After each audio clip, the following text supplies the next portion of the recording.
قال لك هذا واحد الراجل موظف وعنده مراتو زينه، ولكن فيها الصداع وفيها النقير بزاف. والد معاها 3 هاد الوليدات. كيجي العيد الكبير وهضرات معاه المدام ديالو، قالت لي غدا ان شاء الله غتفيق بكري وغتمشي للسوق ديال الكسيبه وتجيب لينا شي حاولي يكون زين وسمين ونتمتعوا في هاد العيد هذا. قال لها راجلها كوني هانيه. المهم غد ليه في الصباح فاق بكري وكيفطر مع وليداتو وشد السياره ديالو مشى لهداك السوق. المهم مشى للسوق لقاه عامر وتبارك الله الكسيبه موجوده والناس كيشريو وكيدوروا مع راساتهم. حتى هو بلاتي نتسالى حتى انا نشوف بعويناتي نعرف الاثمنه عاد نشري الحولي ما نزربش.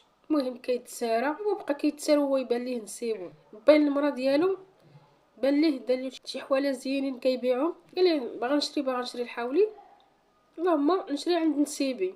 ايوا جا عند نسيب سلم عليه كي داير نسيب كي داير بخير كلشي مزيان. قال ليه بغيت شي حولي يكون زين يكون سمين. ايوا شاف ليه نسيب واحد الحولي سمين زوين شراه من عنده ب5000 درهم. ايوا كيخلص نسيبو وهز الحولي ديالو دار في الطوموبيل ديالو، دارو في الطوموبيل ديالو وغادي لدارو. ملي وصل لدارو دخل الحولي. المهم مراتو شافت الحولي جايه تتسبق. ايوا بقات كتقلب في هذاك الحولي في رجليه وفي راسو هنا ومن هنا ومن لهيه، وهي تقول لراجلها شحال شريتي هاد الحولي؟ قال لها 5000 درهم 100,000 ريال. قالت لي حسبتي راسك طولانطي وقاري وولد الوقت وقول بوك.